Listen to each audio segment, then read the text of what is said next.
Bienvenue dans Comprendre la finance, le podcast qui vous aide à lire à la réalité derrière les décisions financières. Aujourd'hui, on s'attaque à un réflexe très répandu. Penser que réduire les coûts améliore mécaniquement la rentabilité. En réalité, certaines économies détruisent plus de valeur qu'elles n'en créent.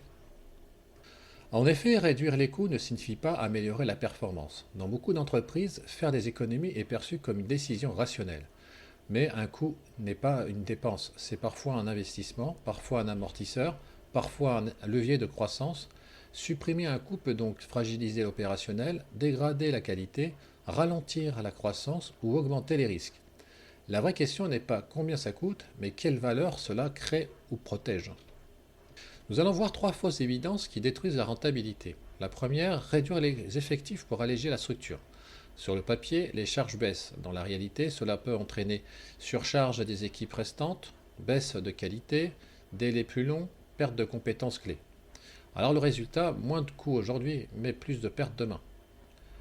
Deuxième illusion, couper dans le marketing ou la recherche et développement pour protéger le résultat. C'est l'erreur classique en période de tension. Mais ces dépenses sont souvent des moteurs de croissance, des barrières concurrentielles, des sources d'innovation. Les réduire peut donner un EBITDA flatteur tout en détruisant la capacité future à générer du chiffre d'affaires. Et troisième illusion, renégocier agressivement les fournisseurs pour gagner en marge. Une baisse de prix peut cacher une baisse de qualité, une moindre fiabilité, un allongement des délais, une fragilisation de la chaîne d'approvisionnement. À court terme, la marge s'améliore, en effet, mais à moyen terme, les coûts cachés explosent. Alors pourquoi les dirigeants tombent dans ces pièges? Parce que les économies sont visibles et les dégâts sont invisibles au début. Parce que les tableaux de bord montrent l'impact immédiat, pas les conséquences différées. Parce que le court terme rassure et le long terme inquiète. Le piège n'est pas financier, il est cognitif. On confond réduction de coûts et création de valeur. Prenons un cas réel, l'exemple de Sears.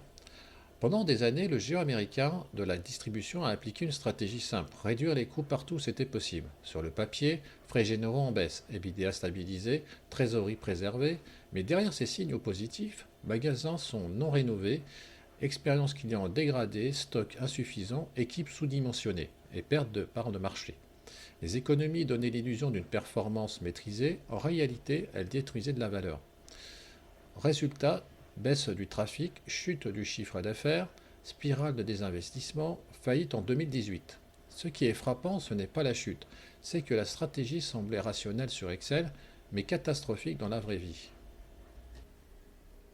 Alors comment éviter ces illusions? D'abord, évaluer un coût par sa contribution à la valeur, pas par son montant. Un coût faible peut être destructeur, un coût élevé peut être indispensable. La bonne question, que se passe-t-il si je coupe? Ensuite, mesurer l'impact long terme, pas seulement le gain immédiat. Une économie de 1 million peut détruire 5 millions de chiffres d'affaires futurs. Une réduction de personnel peut coûter plus cher en turnover, erreurs, retard. Une baisse de qualité peut coûter en réputation. Ensuite, identifier les coûts productifs versus improductifs. Les coûts productifs, ce sont les coûts marketing, recherche et développement, formation, qualité, maintenance. Les coûts improductifs sont généralement les doublons, les process inutiles, reporting excessif, complexité organisationnelle. On coupe dans les seconds, pas dans les premiers.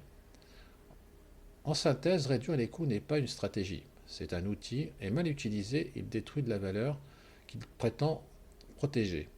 La clé, comprendre la fonction du coût, mesurer son impact futur, arbitrer en fonction de la valeur, pas du montant. En conclusion, réduire les coûts peut améliorer la rentabilité ou la détruire.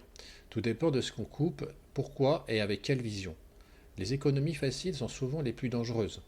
La performance durable ne vient pas de la réduction des coûts, mais de la capacité à investir intelligemment dans ce qui crée de la valeur. Merci d'avoir écouté cet épisode, abonnez-vous, partagez-le et à très bientôt pour un nouvel éclairage financier.